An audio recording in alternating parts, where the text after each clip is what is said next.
back with Bobby and JJ Radio. If you just missed it, see LeRoy Cavazos from the Hispanic Chamber of Commerce took over our show. I think he bumped me, and he's the new host, and I don't know what I'm doing anymore, actually, with my life. It's the LeRoy and LeRoy show. It's the LeRoy and LeRoy show.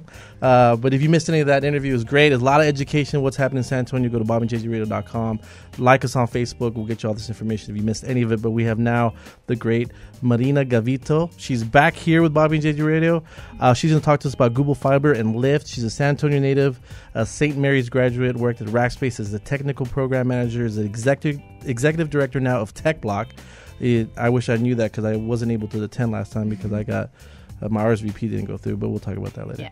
Yeah. She's married with a baby. Somehow she still has a daughter, Mariel, that she takes care of all the time. I don't know how you do it, but anyways, thank you for taking a couple minutes to hang out with us today at the studio.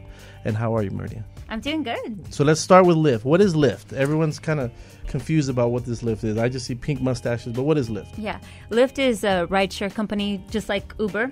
And technically they're a TNC, which stands for Transportation Networking Company. Basically, you can go on an app and have a car pick you up and take you to wherever you need to go. So it's a rideshare pretty much. So what's the difference between Uber and Lyft? They're competitors. Uber we're just more familiar with because Uber, I think, has over 90% of the market people share. Don't understand what Uber is. So there's an app that you put on your phone. You have your credit card put into the app. So pretty much you call for a car. They pick you up. You don't pay them directly. The app takes care of all the payment. Yeah. And then you rate them. Yeah, right? Absolutely. Yeah, you're exactly right. So basically, I'll download the Uber or Lyft app. And like you said, pre-populated with all my credit card information.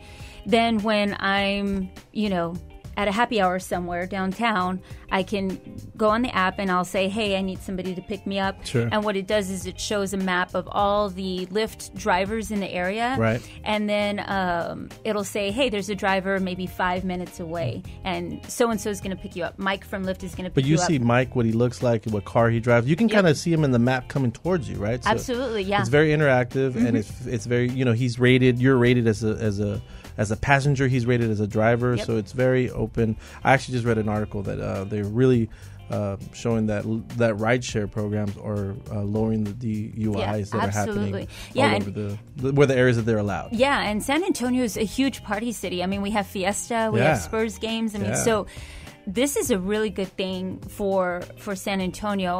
One of the other cool things is that, unlike cabs, Uber and Lyft are cashless transactions. So you're not like fighting with the cab driver, I don't have enough change or whatever. It's all taken care of on your credit card. And I think one of the biggest things that we don't hear about rideshare services is that the driver is rated. So, if somebody's getting low ratings and doesn't have great customer service, they're not going to last very long on the network. Yeah, and one of the things I've noticed, because we've used it in California when me and JJ went to San Diego, and they're just cleaner, newer cars. Yeah, they have to be newer. It's just a better experience. Amazing customer experience. So why do you think San Antonio is bringing Lyft in?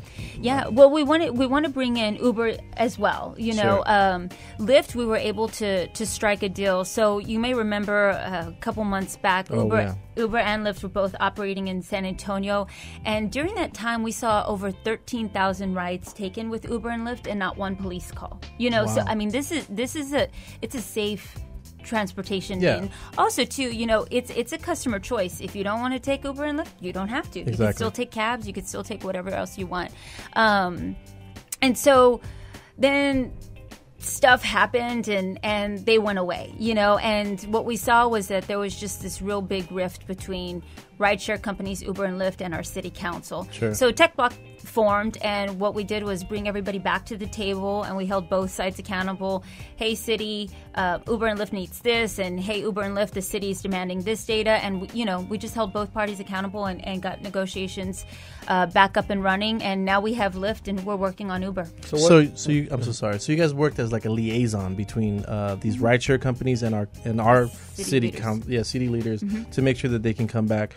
And we had a show about this earlier, and I think we had you on. Why this is so important, I think, is for recruitment of talent, don't you think? Yeah, absolutely. When we're recruiting somebody from San Francisco or Chicago, they're going to come to the airport, and first thing they're going to do is get their phone and pull up the Uber app, and then it's going to say Uber is not available in San Antonio, and that automatically is just a bad branding for San Antonio. They're going to think of San Antonio as a second-tier city.